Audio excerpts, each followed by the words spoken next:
Hi, everyone, and welcome to the Friday, June 4th installment of the Silicon Insider, the only uncensored look at life and business in the Valley. My name is Mike Malone, and I'm here with our special contributor, Scott Budman of NBC Bay Area. Our producer is Jordan Henderson. Our East Coast correspondent is Bob Grove, and our host is the Silicon Valley Business Journal. Okay, first of all, good morning. Good morning. Second, I want to start, we have a whole bunch of little things, but I want to start with a big thing. I received a note from Rich Goldman, our semiconductor guru that writes to us all the time. He wrote me a long note that I thought was really interesting and quite concerning. So I'm going to read you a little bit of it, but we'll comment as we go along. He writes, as I'm sure you remember, I correctly called the end of the decades-long semiconductor boom-bust cycle. I don't recall anyone else joining me in that call. I am now regretfully calling the return of the semiconductor boom-bust cycle. I do not know if anyone else is saying this either, but the semiconductor industry will experience its next bust in 25 and 2026. And not to be alarmist, it will be of greater magnitude than any previous bust, and Intel will be the #1 victim. Okay, that's pretty strong words, right? Here's what he says.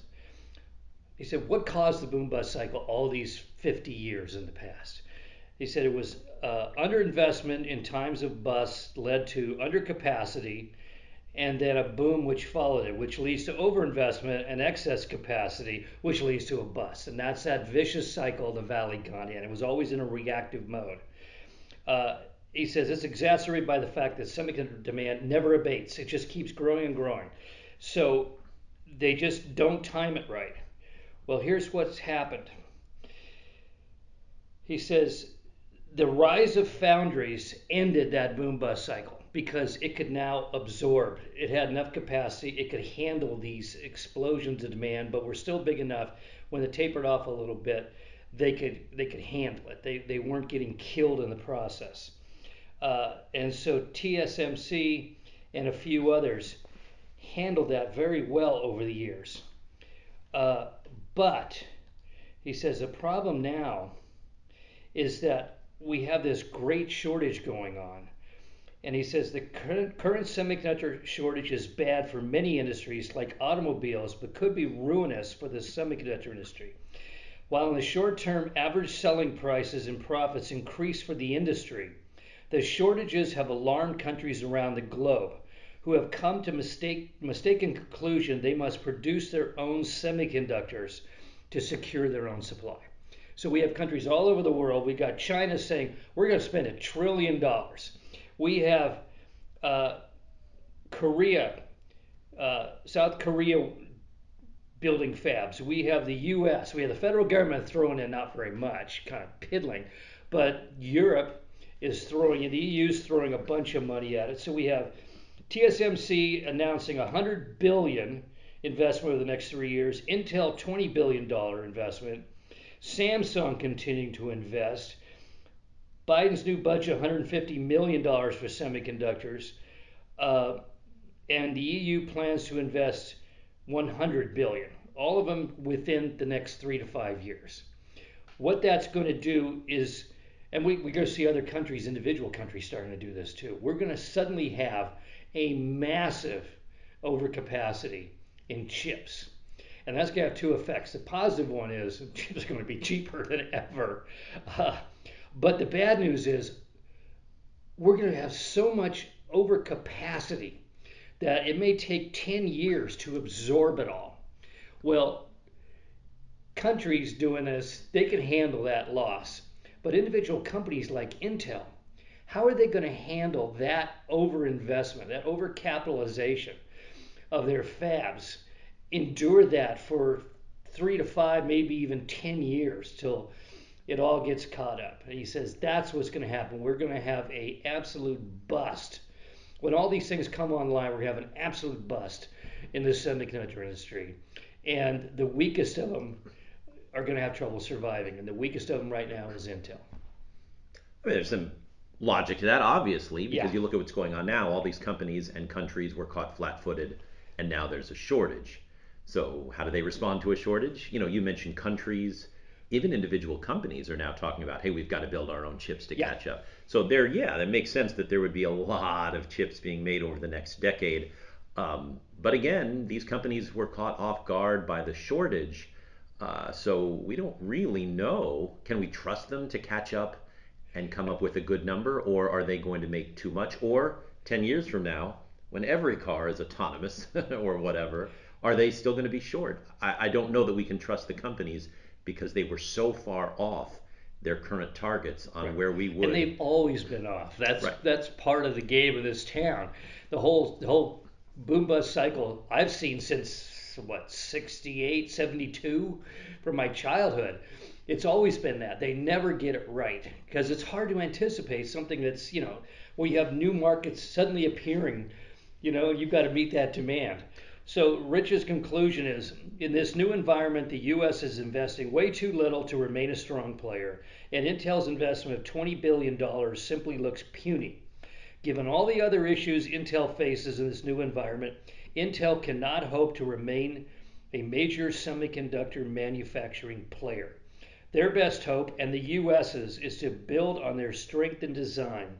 Semiconductor manufacturing is a nasty environmental undertaking anyway, and it might just as well to keep that ticking environmental disaster out of this country. I agree. It seems like there's been a lot of manufacturing that's moved overseas anyway, Yeah. and it seems like that's the trend. And you bring up markets that we didn't know about. Intel struggled for a couple of years now, and it doesn't look like they're going to see the light at the end of the But we were tunnel. cheering, oh, they're going to build new fabs, they're going back in manufacturing. It may be the absolutely worst direction for them to go. Right, and there will be environmental pressures, but you also mentioned those markets that we don't know. Obviously, these companies were caught flat-footed by all the autonomous cars. Yeah. I mean, look at a success story, Nvidia. They made what, more than $100 million in the quarter in Bitcoin mining Right. for its chips. Who knows if that's going to be around or higher or lower or whatever? But Absolutely that's true. a company that can pivot, and so they are not caught flat-footed. In fact, their stock's never been higher. Their employee count has never been higher. They've never been more relevant and important. None of those things apply to Intel right now. They're on the opposite side of the flexibility, and ability to move on a dime spectrum, and they need to change that. Now, Goldman adds one more factor, which is never underestimate the ability of nations on a new technology initiative to screw it all up. Yes. So Europe, yeah, we're going to invest $100 billion into fab. We'll see. We'll see if it works. It might be to everybody's benefit if they actually fall on their face doing this. We'll see. But one thing for sure, chips are going to be cheap. Right. They're getting cheaper and they're getting even more relevant. They're everywhere They're now. everywhere. Even though, and as a tech reporter, they are undercovered. We take them for granted now. Right. And maybe the way they're made is going to change a little bit to reflect some of this, because people just want their chips cranked out, and they're currently worried about the environment. That's not going to change in the next decade. And so maybe some of these fabs will change their ways. But the companies are certainly going to have to adjust to being the maker of a commodity. Chips are a commodity now. Yeah. So go the IBM route. Become a designer. Get out of manufacturing. Yeah, or you saw the specialty chips. Nvidia sort of fits into Yeah. that, but also Altera. These are companies that either do well in the stock market or got bought by the bigger players because they can move faster. Let's see. We'll know soon enough. Right now, things are looking pretty okay in that, certainly in the chip industry. They're selling all they can make. Let's see what happens. Let's see if Rich is right. Okay, Amazon, Sidewalk. Boy, does this sound like the most pernicious thing you've heard this year so far. Only Amazon, well, yeah, only Amazon could come up with this one, which is Sidewalk. Yeah, Sidewalk is essentially an initiative that Amazon has for neighbors to share a bit of their Wi-Fi with each other. If And they why wouldn't we? Because we're all warm to each other. This is a kumbaya moment. Yeah, and it's interesting because let's explain what it is. So it's sort of a mesh net. Think of it, your Wi-Fi, not just for your own home, but leaking out. I'll Yeah. use that word, leaking out into the neighborhood. And so if your neighbor has a power outage with his or her Ring doorbell or Echo, they could borrow some of your Wi-Fi to keep their device working, and vice versa. Now, if you don't have any Amazon devices, let me just say, you're exempt. You don't have anything to worry about. Your Yeah. Wi-Fi is not going to leak out to your neighbors. You're not going to be sharing with your neighbors. But this would be something that if you want, You share with your neighbors. If you have a tile attached to your dog, one of those tags, Yeah. and they wander out of your Wi-Fi space into a neighbor's Wi-Fi space, you can still track it. If your power goes down, you can still talk to your Alexa because you will share your neighbor's Wi-Fi. Here's what I have a big problem I with. mean, isn't that so warm and fuzzy? How could you say no to that? Yeah, there are a couple ways you could say no to that. Yeah, One, the history of Wi-Fi is littered with security problems. We're just not perfect, and how could we ever completely. be, right? Yeah, Two, Amazon had made this an opt-out process, which drives me nuts when big companies do this because the opt-out historically. yeah. We're gonna do it unless you order us to Right. not It's do it's a it. small percentage of people who opt out. So I've been on this stump trying to get people to opt out of this. They can opt in later. They can figure this out Yeah, later. But it's automatic on June 8th. And a lot of people, but we're recording this on June 4th. We're sending this out for a week. It's going to be June 8th real yeah. How soon. many people have actually heard any of these warnings? Right. Yeah, And so you can opt out. There are instructions to opt out. It's like a four-step process. I'm going to pin it on my Twitter page. It's my name, Scott Budman. It's going to be pinned on the top there so people know this because it's not hard, but you have to do it. You have to go in there and do it, or you're going to be automatically sharing your Wi-Fi with your neighbors. And look, I like my neighbors. I trust them with all sorts of things, right. but this is a bad idea, not because of my neighbors, but because the Wi-Fi is just getting spread a little further than it should, and that's a security risk. And it underscores again what we were told we were fearful of several years ago, which is these devices from these giant companies are stalking horse. They're Trojan horses. They're giving us these things. Oh, look, you can talk. You can ask what the weather's going to be today and all that. Oh, and then by the way, it's gonna steal some of your bandwidth and share it with all of your neighbors, and anybody who walks by will be able to tap into it too. Right. Gee, what And could go wrong? exactly. It's one of those things where I just don't think, well, I can't imagine. Amazon is full of smart people that they didn't think this through. But there are things that could go wrong. And we're not just, you know, saying this because, oh, we're doomsayers. Wi Fi has a history of being Swiss cheese. It's Yes. just not completely safe. And why would you do something to compromise the safety? It's interesting that this is called Sidewalk, but it affects living rooms. Yeah, It affects exactly. bedrooms. It's Bedrooms. inside your house that I'm worried about. I'm not worried about your sidewalk. But they did kind of a Freudian slip because everybody walking by on the sidewalk, in theory, can go into your life and invade your privacy. I guess sidewalk is a good title. Yeah, and apropos of that, Kim Commando just did a survey and found 86% of participants no longer trust big tech companies. That's kind of a staggering number. 82.73% say that they think smart speakers listen to what they say all of the time. Perfect. Nearly 60% fear their smartphones are spying on them. 84% believe targeted ads are based on browser history. Uh, we could go on and on. Let's see. 92% believe that big tech has too much influence on politics with Facebook and Twitter. Especially 67% of Facebook users would be willing to delete their account, knowing that the social media platform tracks everything, sells data, and cannot control what is posted on the site. And 92% of people surveyed think Google knows too much information about their personal lives. This is this is pretty devastating set of numbers. I mean, Yeah, nothing in the country has gotten those high numbers politically no, or anything. no, this is worse than used We've car united the salesmen. United States of America. Unbelievable. But I've seen the transition over the years from people thinking this is the greatest thing in the world, people eating up all my articles around the world. Tell us about the next big thing, Mr. Malone. It's all exciting. We're going into a glorious future to this.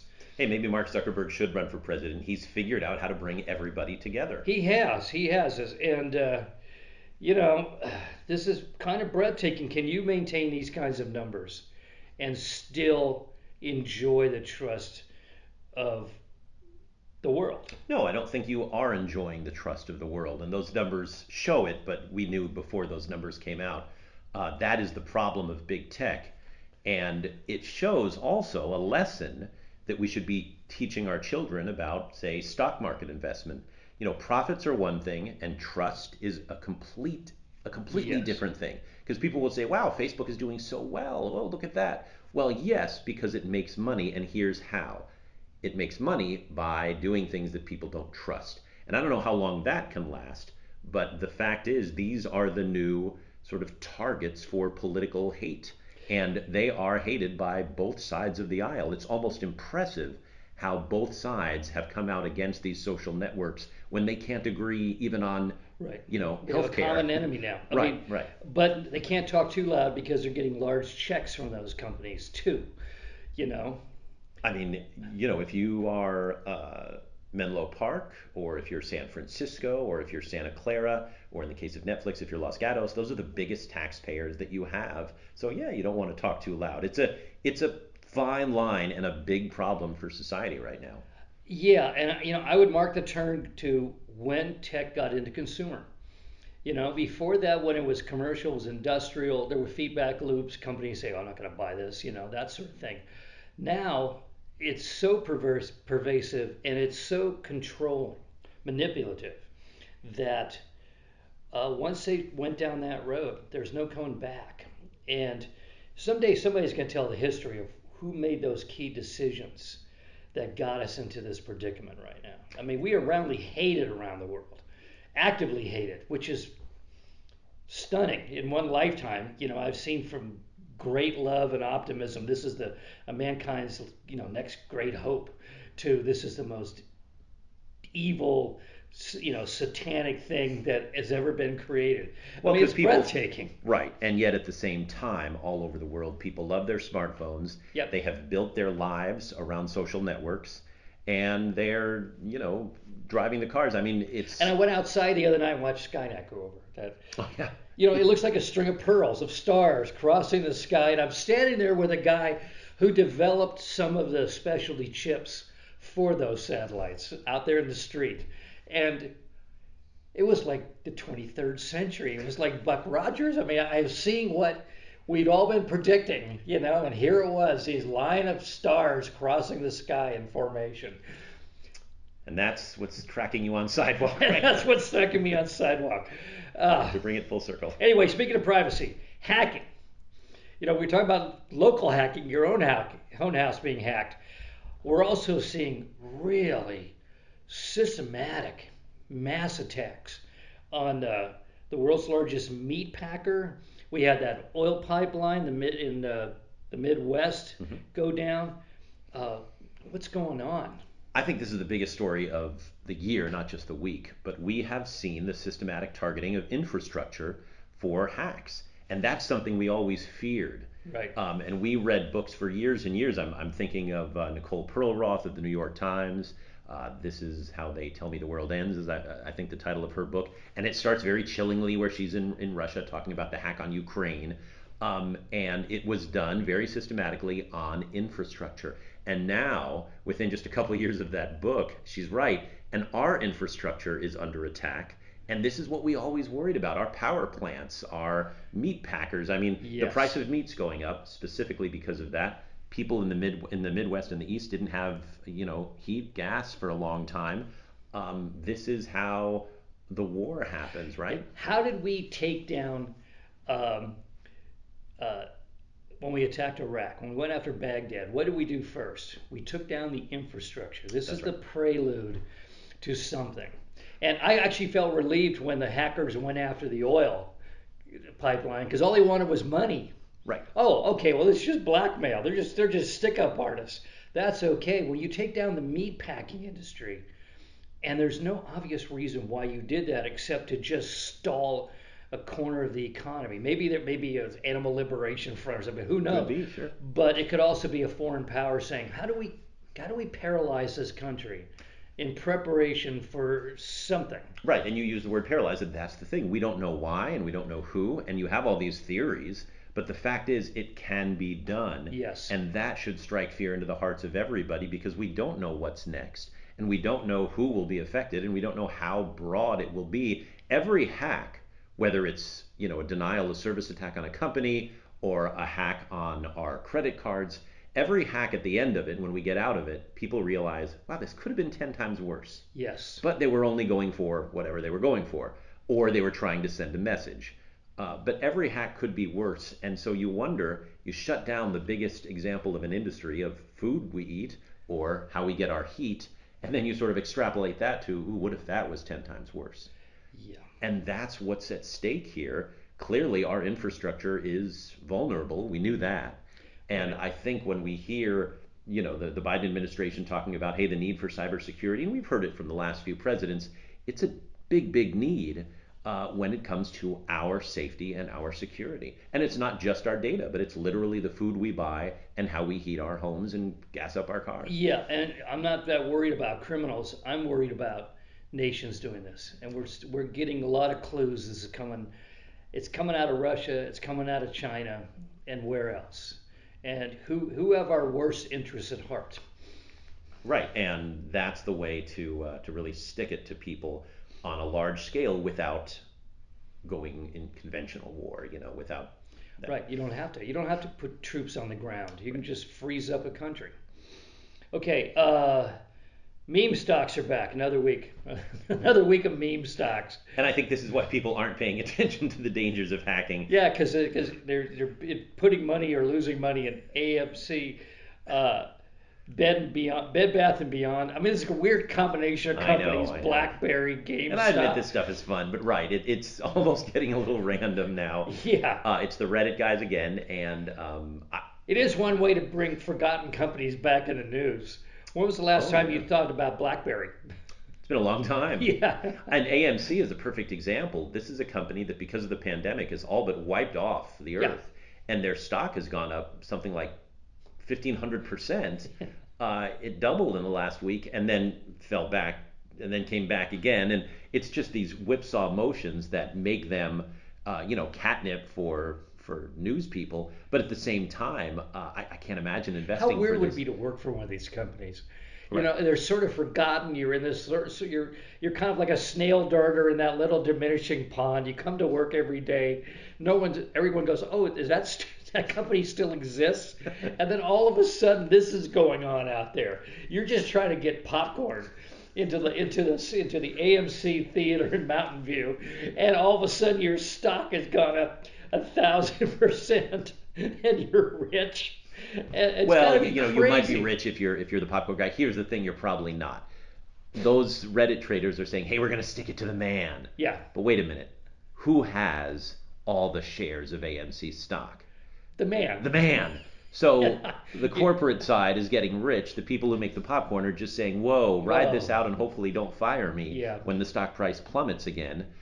So it's not really sticking it to the man. It's enriching the man, and like you say, making your company somewhat relevant in a crazy sort of way. But nobody who wants job security enjoys 100% ups and Oh downs no in a no no company's volatility. valuation. Yeah, Yeah. no.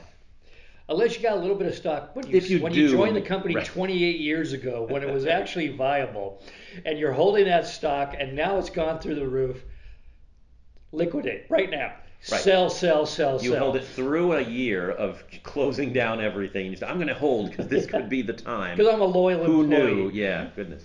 Okay, Zoom. What can we learn from Zoom's earnings this week? This was interesting. The earnings were predictably very strong. Right? The outlook, predictably, if you've been following Zoom, not as strong because people are starting to head back to the office. But I think what we learned was that Zoom is here to stay. Yes. Not quite with the numbers. I mean, we won't have to do, weddings and funerals and Passover seders and all those things on Right. Zoom, thank goodness. But as far as working and staying in touch with people, I think the revelation of this was, hey, Zoom makes this really easy and maybe easier than the previous iterations, a la WebEx and stuff like that. And that made it a company built for business, made it a consumer thing. And yeah, fortunately, kids will be going back to school and we'll be able to go back to our parents' house and hang out and Yeah. family things. But I predict Zoom is still going to be a part of business. Even when we don't have to have a Zoom call, I still see people choosing to Zoom over the telephone. Right. Or maybe over a long travel trip that would be expensive and time Yeah. consuming. let's do it by Zoom. Well, all power to them. They came through. Of all the companies in the last year that came through for us, they didn't have a collapse in service. They didn't have much degradation. They scaled up for us. They got better as the year went on. I can't complain about them. All power to them. They deserve all the money they get for this, and I hope they last for a long time. Okay, double whammy for Tesla. Another round of recalls, and Chinese sales proving to be half of what was predicted last month. So their stock went down 5%. I mean, 5% on Tesla stock, but nevertheless, demand down in China. Interesting, because that was part of their bread and butter. Yeah, China's an interesting market because Tesla rules the United States when it comes to electric cars, but China rules the world. I mean, they're making a lot of EVs. They don't need Tesla. And so I think Tesla thought, maybe we'll just dominate here. But I still think they could have a strong future there. One interesting thing that's boosting Tesla stock as we speak is they're getting into the India market. And apparently they don't see nearly as much competition there as they do in China. So that's a place where, you have some successful companies, you have money, and you have an environment. If you got sufficient infrastructure. Yeah, and definitely a need to clean up the environment. So, as that company spreads, uh, who knows? I mean, the way they did it in America was, hey, we're first, but we're going to be really late with everything, Yeah. and somehow that was acceptable. I don't know that that'll be acceptable all over the world, but who knows? They got big margins. They can cut prices. They got a lot of room to play. True. I mean, the Model 3 proved that is that you can sell a car in the $30,000 range that is solid and clean, and people are going to eat it up. I should have segued off of Zoom for this one, but nearly 40% of workers would consider quitting if their bosses made them return to the office full time, a new survey says. I mean, I saw that, and I can only think that those are employees that have a lot of money in the bank, right? I mean, Yeah. we don't work. And I think that's easy to say, too. Yeah, right. It's easy to say. Having never ever in my life been in that position where I can say, "Oh, you don't let me work in a certain place, I'll just quit." Screw you. Yeah, I don't quite understand that. I'm done. That's a high percentage, I think, of people who maybe now enjoy the freedom of working from home, and good for them. I'm sure they do. I think a lot of people will. I think we've assimilated, we've acculturated to it, too. Yeah, and I think a lot of people will stay that way, and a lot of companies are progressively saying, "Hey, if you want to stay from home, we've met our numbers, you can stay home." But quit. Again, I'm just not in that position, so I don't. On I don't the quite assumption there's a million jobs waiting for you out there. Well, actually, probably are right now, but for the next few months. Well, but nevertheless, if you're willing to go into restaurant work or pour coffee, yeah. I mean, a lot of the young people jobs. I did a story at Santa Cruz Beach Boardwalk, and they have hundreds and hundreds of jobs because the young people haven't come back to work yet. Because they're trying to figure out when they're going to go to high school or college or all this stuff. So it's going to take a while for that normalcy to, oh, it's summer. I go to the and the boardwalk. kids are going to hit the beach in the next. I'm watching graduations all over the valley. They're going to hit the beach in another couple is weeks. going to be a huge summer for that. Yeah. And so you do need these restaurants and boardwalks and places like that to hire a lot of people. So they're boosting up wages, Yep. offering financial incentives. And we know that's, okay, the inflation concern, but it means spending power in the hands of young people. That's really Which good is for where the we environment. want it. Exactly, exactly. Okay, and finally, this was disturbing.